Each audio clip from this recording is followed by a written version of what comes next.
Professionals. My name is Rico Aladdin, and I'm the founder of Professional Lunch. Today, my guest is the Chief of Fargo Police, Chief David Zibolski, sorry.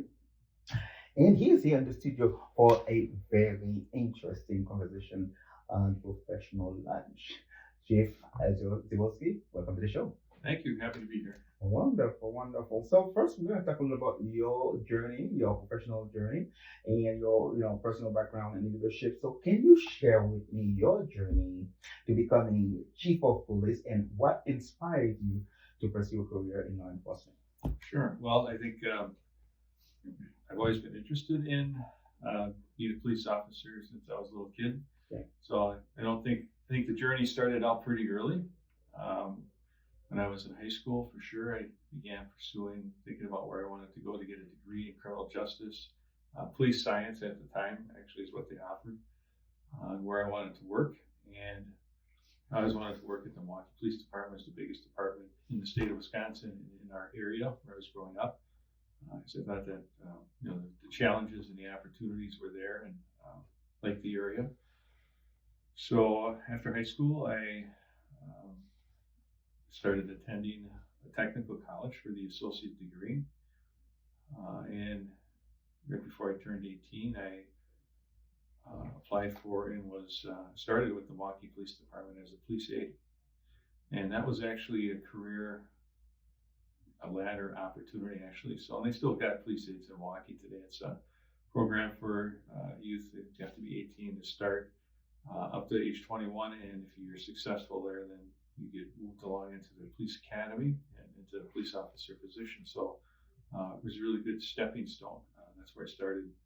And in that role, just did a lot of administrative things in the department, worked in the jail, records area, all that kind of stuff, and ultimately promoted up to police officer, attended the academy in Milwaukee. I spent 27 years there, moved up through the ranks, retired as a captain in 2011. And during my time in Milwaukee, worked in pretty much every area of the department, on the patrol side, also on the investigative side. I was a commander in our homicide division. I was involved in our critical incident call-out team, which investigated the officer involved shootings. Our shootings where officers were injured or killed, special things like that. I was a bomb squad commander for the last 5-6 years at the department. So right after 9/11, was asked to join the bomb team, and so I joined at that point, and then kind of took over command as that progressed. Worked in narcotics, a whole bunch of different things. After retirement from Milwaukee, I took a position with the Wisconsin Department of Justice, the Division of Law Enforcement Services, and that oversaw the training and standards for police officers all over Wisconsin. About 16,000 officers, along with oversight of the Criminal Investigation Bureau, which was all the records and fingerprints, that kind of stuff. The crime lab at the time, so all the forensic analysis. And then we developed a new bureau called the Bureau of Justice Statistics and Analysis, I believe it was. And so all of that stuff, I was a second in command of that division. A few hundred personnel in that at all, so it's a pretty big job there. Yeah. I did that for about 4 years. And then I took a position as the chief of police in Beloit, Wisconsin in 2015. That was very interesting. I'd been looking for a police chief's job for some time while I was with DOJ. That particular position, when I took it, was a department in crisis. The chief and deputy chief had been walked out, and they were ultimately resigned. Moved termination from that department, and so I took that over with not very much knowledge at all about it, and I had to go in and make a number of, basically just uplift the department, make a number of cultural changes, operational changes. So I spent about 5.5 years there. Really spent on turning a large ship around, and was pretty successful there. Really happy with the personnel that we had in place when I left. Then I took the job up here in Fargo. It was kind of an additional challenge, larger department, and so I've been up here about 4 years. Wow, my goodness. Decades of experience it looks like you have touched every position in the, in law enforcement because you have occupied many different posts, many different roles. So, and you mentioned you retired a few times. Technically, yes, but I haven't really yet. No. So you retired a few times and then you start again. I that shows your passion for what you do. So you've been in quite a few leadership positions listening to you. So what qualities do you believe are essential for effective police leadership?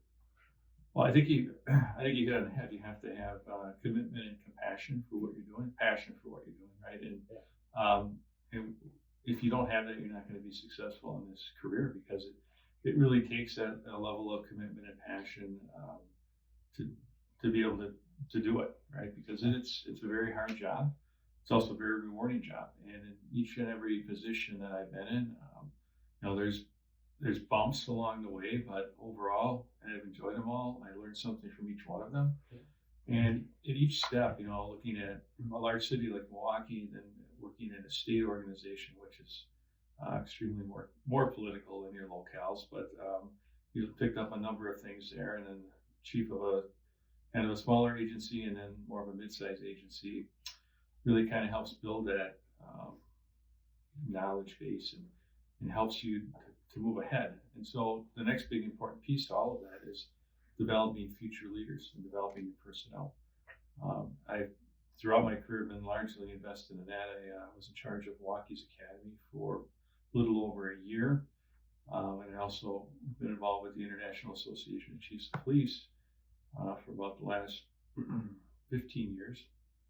And in that role have been out instructing their leadership and police organization course, a 3-week course at a national level for several years. Did that in Milwaukee and across the U.S. And have maintained the relationships with ICP, even as chief, getting their own folks involved in the many opportunities to help grow their career paths, but also identify efficiencies, best practice, grant opportunities, the whole networking thing that really brings your organization into a larger national platform, right? Because we can't, if we run our departments or organizations in a closed, isolated state, we don't evolve. And sometimes that you need those pushes to get people into a more open environment. Wonderful, wonderful. And I will circle back to that, but you occupied many demanding roles, right? And so my question is, how do you stay motivated, when you are occupying such, so many different demanding roles? Well, I think, and I'm not terribly great at this, but I think recognizing that you have to have a kind of a work-life balance, because it's very easy to get completely absorbed in the work and the many different roles and responsibilities, not just with the department and the organization you're with, but with the many other networking and professional opportunities that come along the way. So having that family support is very critical. I've been married for, we'll be at 38 years in April. Mm-hmm. So in fact, my wife and I have been together my entire career, 2 kids, 2 grandkids now as well. And that family support and encouragement, I think that's very important in order to help get through all of the ebbs and flows of the profession. Again, continual education as well. I think you got to continue to educate yourself and learn along the way, and grow your skills so that you can help others do that also. Wonderful, wonderful. So, and that's kind of lead to my next question when I talk about some of the challenges that and rewards that you mentioned earlier of the leading a police department. So, can you talk about the challenges and reward of leading a police department? Well, the challenges are many. It's obtaining, sustaining community trust and relationships is a big piece. Same thing internally with the department, especially when you go into new organizations that you're not familiar with. And I spent 27 years in Milwaukee, and 2,000 people, 2,000 cops actually, more than that with all the staff. And knew a large portion of those people, knew everything about the operation. And then as you go into the next 3 different organizations, you're learning something completely new. You're really trying to take, using fresh eyes to look at the operation and asking questions and trying to figure out, what's going well what should be further grown or enhanced, and then what might need to change, basically, because it may not be the most efficient or the best practice anymore. And how do you, and so that challenge of leading change in new organizations can be pretty difficult. There's a process to it. And then within all of that is the political arena that you're often in, because you're working for often the city manager or city administrator, but they report to elected officials, and really making sure that they understand kind of what's happening and what's going on and what they might expect, right? So that they can support those efforts. So I think those are big challenges. The crime piece is always a challenge, but it's really the relationships inside and outside, and building that team so that everyone's pulling the rope in the same direction, and ushering in changes in a reasonable manner. Sometimes we have to go quick because it's a safety or liability issue, and we have to take instant action. And in other cases where we don't have to, it's how do we roll those changes in so that people understand why and can kind of get behind them. Yeah, wonderful. And you kind of lead into that next segment, community relations and trust. That's one of the things that I want to talk about. And you described a little bit of that, but how do you describe the current state of trust between law enforcement and the community that you serve now? I think our community here, we have really good support overall. No matter where you go, you're never going to have 100% support. Yeah. I mean, that's a given, and so that's a constant thing that you're always working on. We can never take community trust and support for granted, but we've seen really good support here in Fargo, which is great. But we're continuing to build that on a daily basis with all of our officers, detectives, everyone on the department has that role, and in whatever particular function that they're in, that's a big piece of that. And we have a number of community events. We've got an advisory and oversight board. We've got just interactions with community members, even taking the time to sit down with you and talk about this, right? Mm-hmm. Is a part of that. Yeah, wonderful. So, that's, I was going to ask you about some of the initiatives that that the department takes. So, what are some of the initiatives that you just mentioned? If you could add some more, have your department implemented to build better relationships with the community? Sure. Well, our community engagement team was reconfigured, again, with a focus on downtown is an important area, but communities across the city. We've done a lot of work in some of the areas where there's some difficulties, the arbors and other high call areas where we're working with management, security, stakeholders basically in those neighborhoods to try and solve some of those problems, make things a little better. Our downtown area has been a constant focus as well. We've got a very active and engaged business community down there, and we're working with all of those folks to try and continue to grow downtown. I mean, it's a great downtown area, but it's also in transition from years ago what used to be more of a bar entertainment district to now a mixed blend of residential and new residential, but still having that downtown bar entertainment venue there. And so I think the last couple of years that's been part of the transition is, meshing those two interests together for everyone's benefit and then trying to grow from there. Of course, there's other, community issues that we've been dealing with, the camping and homeless issues, addiction, mental health, all of that kind of stuff. Then we also got our police advisory and oversight board, and for the past couple of years, we've really worked with them to try and engage and educate the community on things that the department does, different laws, different policies, oversight of the department. What does that look like? So we try to be as transparent as possible and all of that to help better educate the community, get them to maybe a higher level of understanding about what we do or why we do certain things. Wonderful. So, I mean, I like that you're talking with city managers and other people, but how do you ensure that your officers engage with the citizen in a way that promotes mutual respect and understanding? Well, it's really goes to our core values, guardianship, professionalism, respect. We instill those values right in the academy with all of our folks. And so as they go about their duties, that's the expectation. That's Yeah. part of the accountability value as well. And so they know what those expectations are. We provide training. We brought in a lot of really tip of the spear training to help with that engagement, from crisis intervention to de-escalation. Specific de-escalation training, giving them options in dealing in those situations, and just continuing to support that across the board. Okay. So, how does your department handle community feedback? Positive and of course negative too. Well, we just addressed it, right? And so, the positive feedback is of course easier, and we get a lot of very good positive feedback about the actions of our officers. And so we make sure that we recognize that internally, recognizing the officers for stuff they probably didn't even know someone was watching or paying attention to. The negative feedback we address. Sometimes, again, it's a misunderstanding of either what the department's doing, what a particular law is, or what a particular program is. And for example, we've talked a lot about our flock camera system, and there was a number of concerns initially about privacy and things of that nature and what the system actually did. And so it was a really good opportunity to educate the public. Number one, there is no right of privacy in the public. If you're walking around, anyone can videotape you, right? And many people do that. And so it's the same premise. The law is the same for the police as it is for everyone else.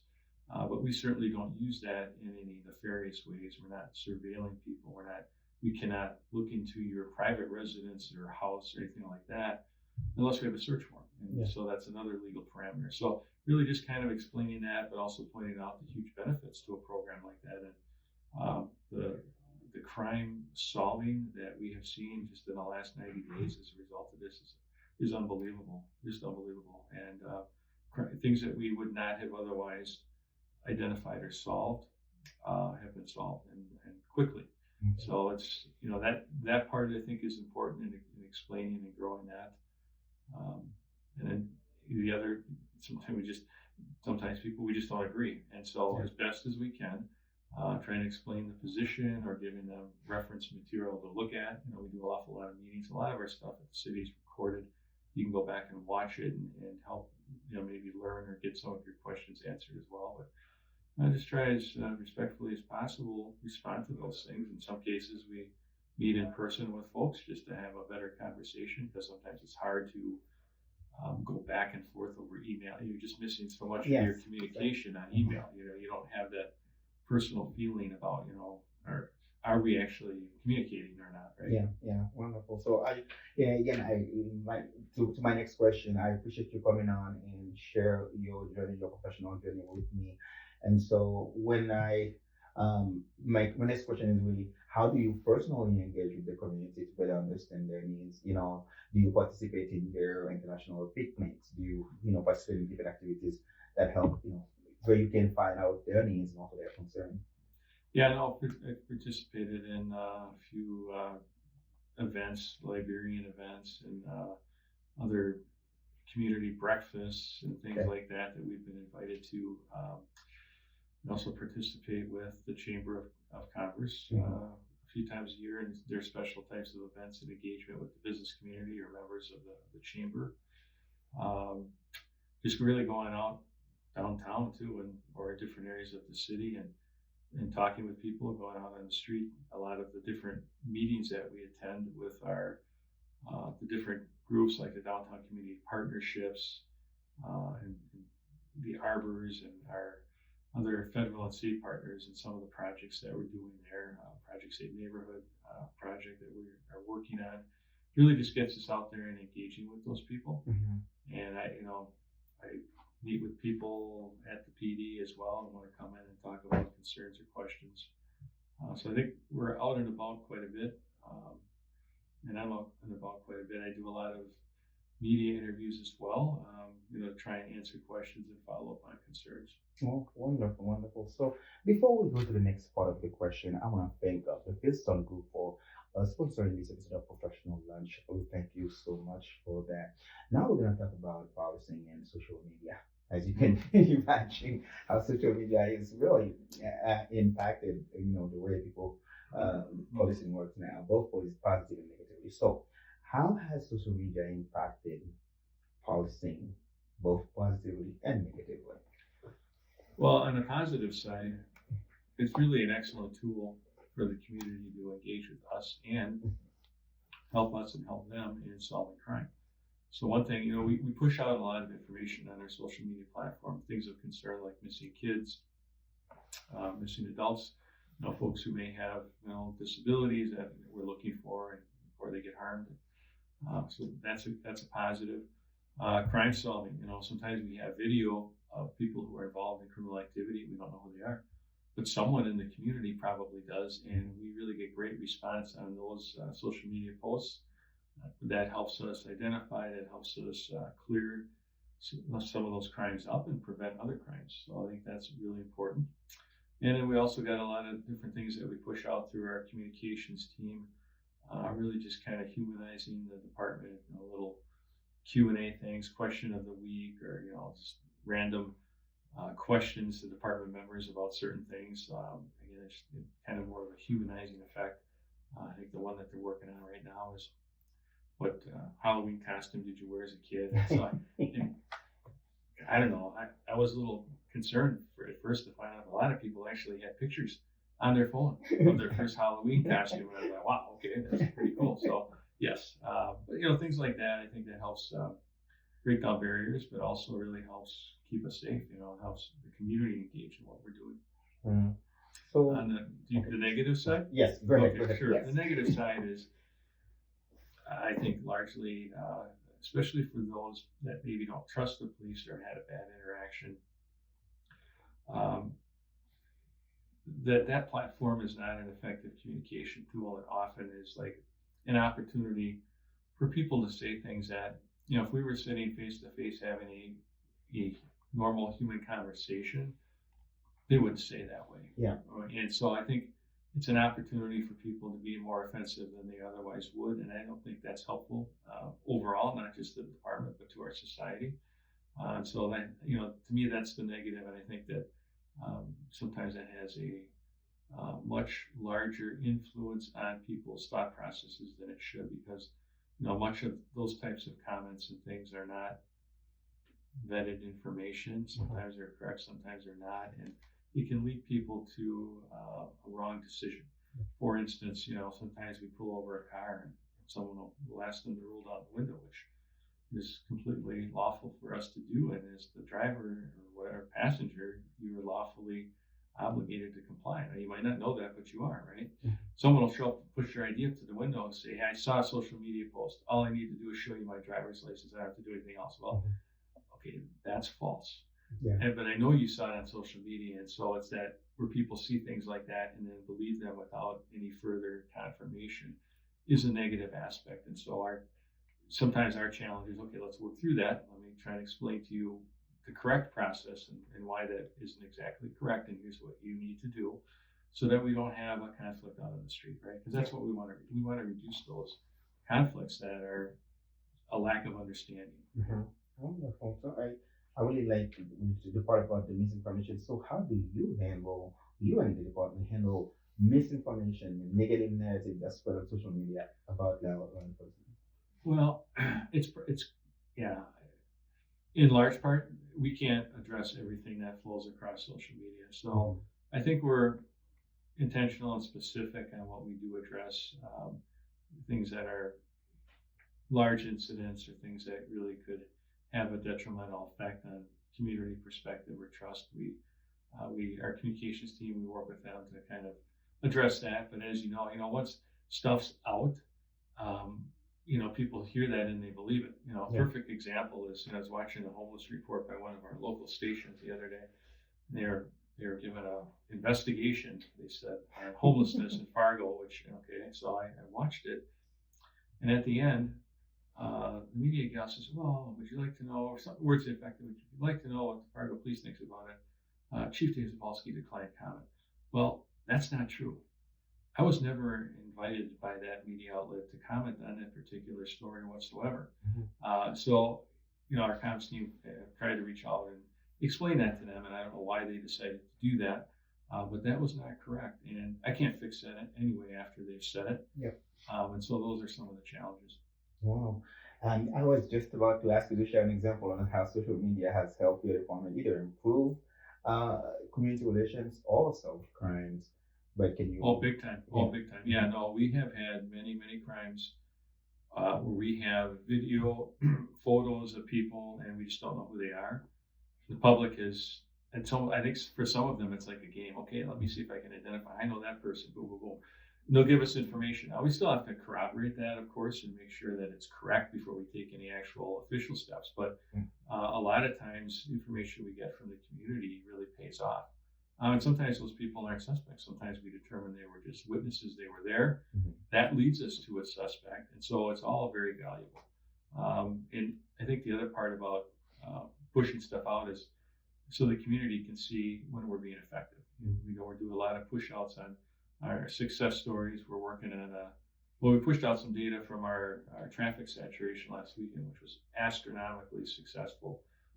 It's really scary to think that in about 6.5 hours, we got 14 DUIs and a whole bunch of other arrests and 3 fleeing vehicles. It's just, but the community needs to know that also, know that we're addressing it as much as we can, and know that we are making the best use of our resources. And so for the last several years, dangerous driving and traffic safety have been a huge concern for everyone, all of us. But our staffing situation at the department was such that we could not bring back our traffic safety team in the way that we wanted to, a proactive unit that can address it. We just don't have enough cops. Mhm. And so we applied for a grant. We got the grant late 23. We had to train the people in 24, and we got our traffic safety team on the street mid-September of this year. I'm looking forward to early December when we provide our 90-day report out. But hot off the press preliminary, they're knocking it out of the park. Their effect on traffic and dangerous driving in the city just in the first 90 days is astronomical, and it's exactly what we intended to see, and it's exactly why we asked for those positions and we got the grant. And I think it's important for the citizens to see that when we say we need more cops and here's what we want to do with them, that we actually bring that back to the table and show the results. So Yeah. I'm happy about that. Wonderful. You mentioned dangerous driving. What do you attribute that to? What caused dangerous driving in this? Well, nationally, it seems like when COVID hit, that's when it's always, I mean, you've always had it. It's always kind of been a thing, but not to the level that it's been since the COVID epidemic. And, everyone's in their house. The roadways were not as clogged. And so over time, people just started driving faster. And, then there's just the proliferation of this racing and exhibition driving and between cars and also motorcycles, which are just terrific in the summer. And I'm surprised every day that we don't have more motorcycle fatalities for the things that our officers see and the dangerous way in which these folks are driving these motorcycles from wheelies to high speeds in the city. But it's just taken off from there. And along with that, the increase in fleeing from our officers during traffic stops, that's gone up astronomically. And we track that very carefully. We've been trying to work with the state legislature to implement a new bill that would give us a tool to help address that, because in many instances, the fleeing vehicles, we have the license plates, they're not stolen cars, but we really don't have any leverage in terms of holding the owner accountable, and that's what we're trying to accomplish with this bill that's going to be going back to the next session. So the whole thing is just kind of proliferated. And along with that, our inability to put a team out there to be proactive has been one of the whole kicking points for us too. And so now that they're out, they're going to be out continually now, all throughout the year. We've got a group of folks who are taking calls for service, and their full focus is that traffic safety, traffic enforcement. Wonderful. So, is it hard to retain officers, or is it hard to recruit? So, is it? Well, I mean, it's a little of both. Although, retention, I think we do pretty good in both areas. Sometimes it's working through budgets and convincing our governing body of what we need to help with those efforts. And sometimes we've been successful in some areas. I think, on the retention side, we probably have more to do. We'll keep trying to work with them to accomplish that. We've done good on the recruitment side, and so a couple of things that we've accomplished the last few years is, when I first started, we had a non-paid academy that was more of a pilot type program, and not everyone that went in through that class was even old enough or eligible to get the job. It was more of a pilot start of running our own academy. And so we evolved that to the point where in January 22, I believe, or 23, we worked with our HR and created a step 1 pay grade for recruit officers. So we actually hire these people and we pay them to go through the academy. So that not only on the recruitment side, but from the ability to diversify the department, provides a lot of opportunities for people who, because otherwise they would have to maintain a full-time job and attend the academy Monday through Friday and do all the studying, which is very difficult. So that really enabled us. That I think helped exponentially with the recruitment and the opportunities across the board. And so we have a very viable recruitment or applicant pool all the time. It's of course weeding through those applicants and finding people that can pass all of the different parameters, but we're able to get people into our academy classes. So that's worked very well on the recruitment side. The other thing that's I think worked well for us on the recruitment side is that our best recruiters, our training and development people do great work, but our best recruiters are also our new cops that we're hiring, because they like where they're working, they like the opportunities, they like the schedule, etc. They're reaching out to people they know and bringing them in. Yeah. And I think that's a very positive indicator of the culture of the department and the morale of the department. No one's ever going to be 100% happy, but we do everything we can to support our officers, provide them, wellness programming and mental health and all of that, all the stuff, equipment training, and so forth. So there are a lot of opportunities at our department at Fargo PD, and our folks that are working there are bringing other people in addition. So I think that part's going well. Yeah, we'll circle back on the mental health with the but let us switch to talking about policing in a changing world.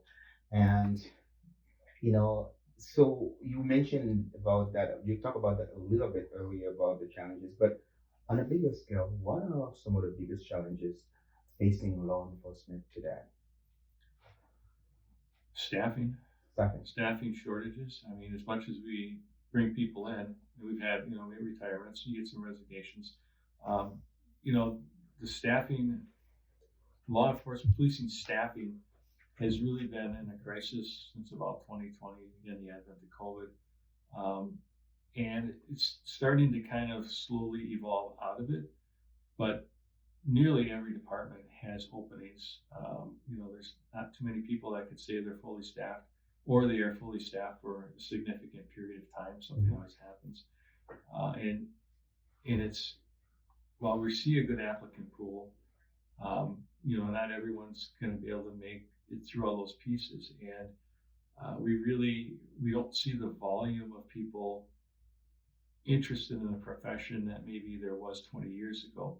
And largely because of the change in environment in the last few years. And some of it is negativity towards the police. And so if you're someone who's interested in the policing profession and you really want to do that, you're likely, now it depends, if you grew up in a particular area, you might really be committed to your community, even though it's maybe very negative towards the police, and you see yourself as, the potential change agent to change that perspective.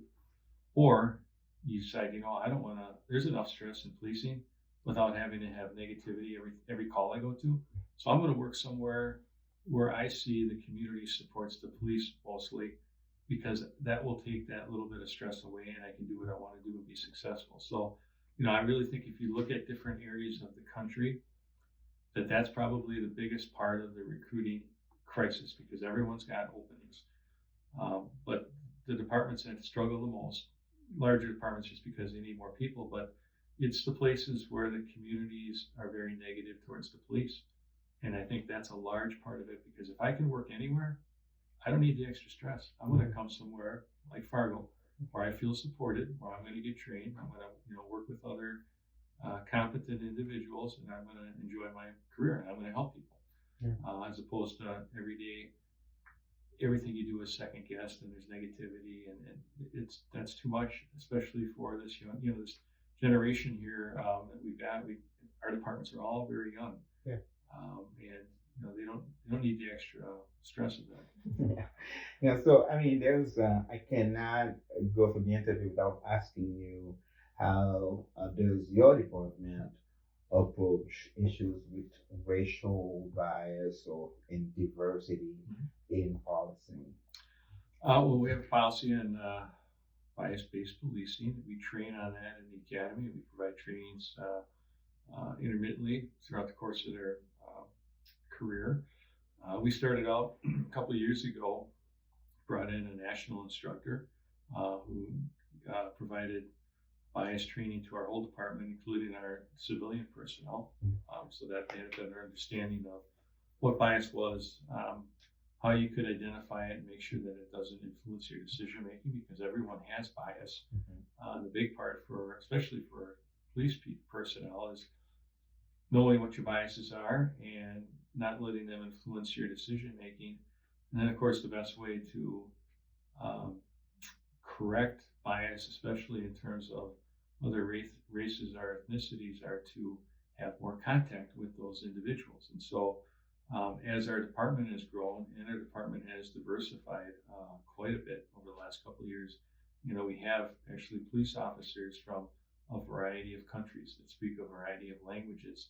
And so we're building inroads into those communities through those folks as well. So I think that we're on a very good track there, and that's a big piece. Wonderful. Earlier, you kind of touched on the mental health part of support of the officers. So, how do you ensure that your officers, are equipped with the necessary tools and training to handle complex social issues like mental health and possibly addiction or something? Yeah, good question. One of our big focuses, also one of our department values, is officer wellness. So we really focused on that over the past couple of years as well, and we've grown our wellness team,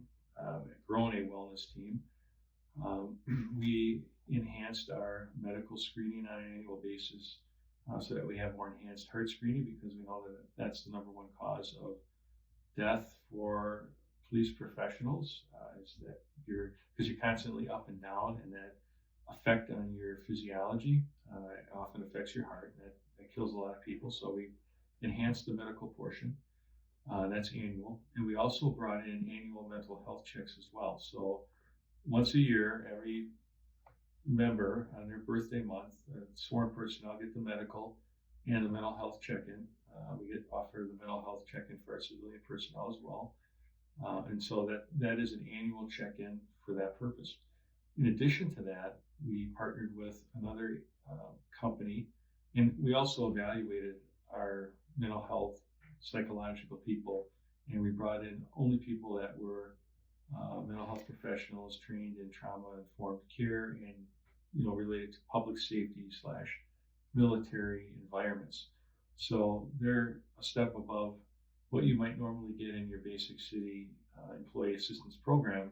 And that's a good program for a lot of basic needs, but our needs are different just because of the things that we encounter and see, just like similar to the military, other public safety professionals. And so we brought those groups in, and we worked with our human resources division to allow our officers to utilize this company in lieu of the city EAP for the same amount of visits that the city already pays for. So we expanded that into an area, and that has gotten quite a significant amount of use. We don't know, of course, the details other than maybe the numbers, but you hear our folks talk about it.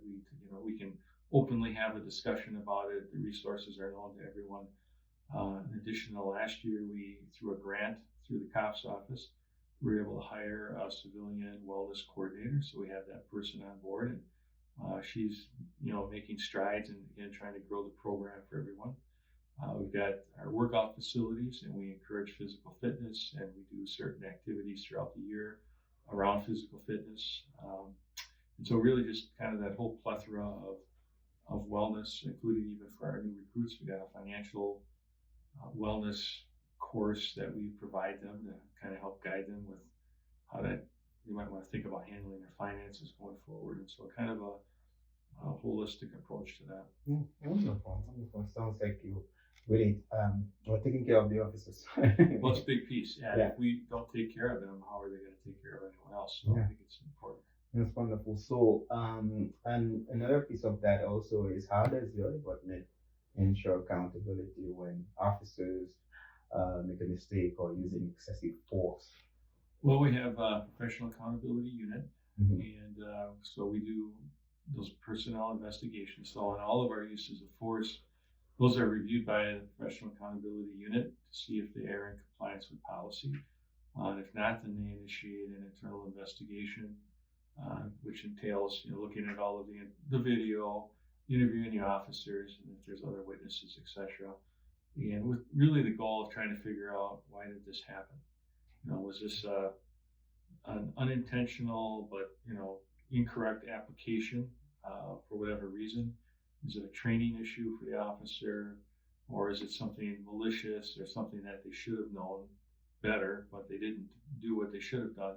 And really, once we identify the whys and the details of that of those issues, then we determine discipline with the goal of changing that behavior, right? So discipline is steered towards changing behavior. It's not, well, it might seem like punishment, I suppose. We really want you not to do this anymore. We want you to learn from this. Here's the correct way. We provide a lot of disciplinary dispositions that include training and policy review. And for a young department, not surprising. I mean, over 50% of our officers have less than 5 years. Wow. And that's actually not unusual in most agencies, but when you think about it, that's astronomical. Mhm. So we have, a whole bunch of really, really new officers who are trying to learn a very difficult job with not a ton of experienced mentorship, depending on what shift you're on. And so it's harder for them, than it may have been years ago to get their feet under them in a lot of these different areas. So they're going to make mistakes.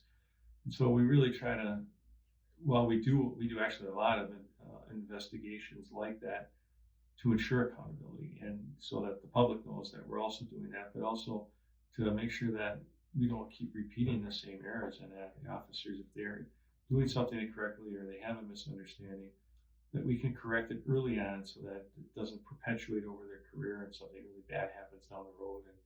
And so we're very attentive to that. So it's kind of a delicate balance, you can't, and I think that the key is that, the disposition of the investigation, I think, is the key. We're trying to get them to a certain comfort level that, you're going to make mistakes. You're going to probably be involved in these investigations, but don't panic. Yeah. Because unless you've done something, malicious or really, really went off the reservation, these are fixable things. Yeah. So, with that being said, so how would you say the department measures success when it comes to community engagement and policy practices that may not look as, what's the word? We were just using the word towards that. Or, policy and practices, so just say.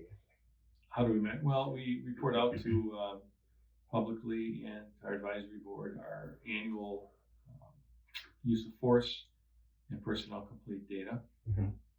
So we've got that out there, and we push that stuff out on our website as well. And really just addressing community questions and community complaints. When there's a citizen complaint filed, we do an investigation in the same fashion.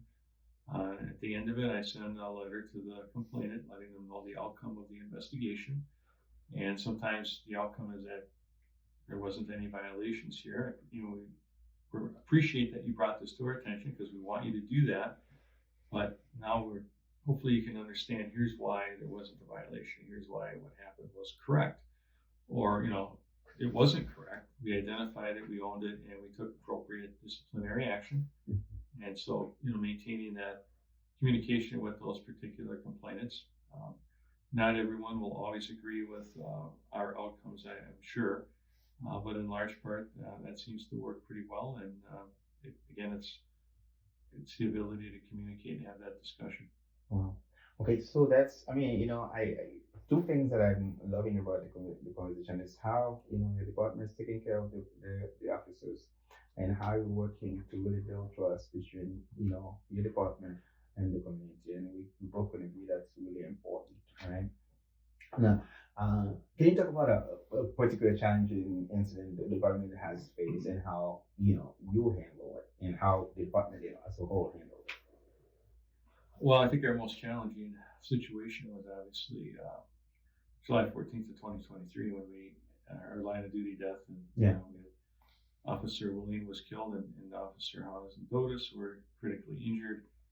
Civilian was also shot during that incident, and the suspect was ultimately killed by Officer Robinson and ended that particular attack. That was, I think, I don't think it was the most challenging day in department history, and I'm sure for all of us. For me personally, my career, the most challenging situation that I've been in. It's different when you are, and I've been involved in those incidents over the 40 years of my career, but it's different when you're the chief also. And so that was very much a new challenge, and I think across the board, due in large part to a lot of the things that we had in place from a wellness perspective and the culture that we had been building, the teamwork and the positivity, and putting all those things in place, and making sure that everyone knows that we actually really care about them as individuals, and we value and respect their work, even though at times we have to hold them accountable. That's normal life. The way that played out in our ability to do that and have those conversations, I think was big in terms of the ability for everyone to transition from a really huge tragedy, and everyone's going to transition differently and at different stages. And over the course of a year, there's many different triggers and events that come up that remind you of that. Getting the vast majority of our personnel through that so that they are still on the team, they're still able to serve, and they don't have, while you're never going to forget this, they don't have daily scars, right? They're going to always have that long-term memory, but they're able to function and do the career that they want to do. So I think that part was big, not just for the department, but on the community side, and our community played a huge part in their ability to transition forward as well with their support. Yeah. So I was going to ask you about the morale after that, how you keep the morale, or having lost one of the members, and what was the next day like? What was the next week like? Well, the next several months and even year were pretty crazy. What we did initially, right after the event, so this happened on a Friday.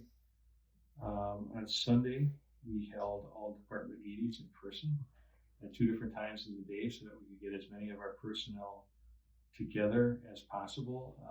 Not official capacity, casual setting, just to be able to check in with everyone and see how everyone's doing, take any questions, address the what if questions, because one thing we know from our experience is there's going to be a lot of things that will be going through the officers' heads about this whole incident. Like, it's the coulda, woulda, shoulda questions is what I call them. Yeah. I shouldn't have been off that day. I shouldn't have took vacation. I could have went to that call. Maybe it would have been different. All those different things that swirl around in their heads that can be really, really detrimental if we don't address them and get them to talk about that and understand that that's not the case. There's nothing anyone could have done different. Everyone did exactly and as much as they could have possibly done. And some things are just unfortunately inevitable, and we hit it. It's terrible to lose Jake. Mm-hmm. Would have been, imagine losing 3 cops, right? And that could have happened. Yeah. And so there's a lot of blessings and fortunate things that happened even in that really bad event. So having those conversations with them, and we also had a recruit class in at that time. So Monday morning, I met with them and had those same conversations, because I was not only concerned about our current staff, but here's a new group of, I think, 10 academy students who I'm sure their family is now really second guessing their choice, or they might be second guessing their choice. And I just had those conversations with them as well, and we didn't lose anyone. Well, one person went to fish and game eventually, but we didn't lose anyone as a result of the incident, which I think is pretty significant. And bringing in those services and making them available, the recruits were invited to those same meetings. They had access to those same mental health services. So I think that was big. Wow, that's wonderful, wonderful. I love that, the outcome of that because it shows that there is some work that's been done to really keep them together and keep them grounded, especially at a time like that.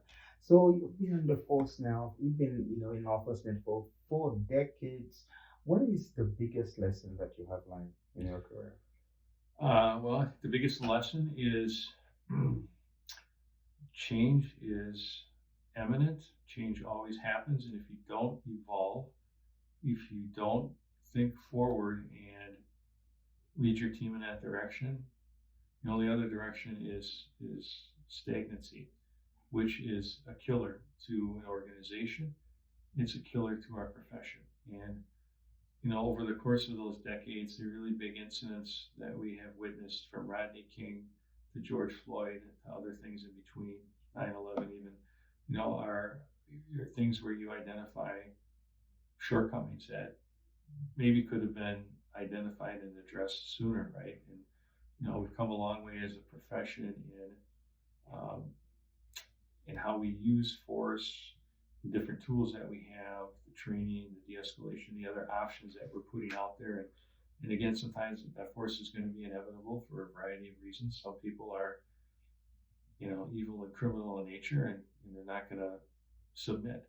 Some people have other issues, addiction, mental health, that, they're not really in full control of their faculties, but we still have to try and figure out a way to put them into custody to get them the treatment that they need with the least harm as possible. So, there is the skill sets and the knowledge that officers need now is astronomical and very different from even, 10, 15, 20 years ago. So continual learning, continual education, continual training, positivity in your culture.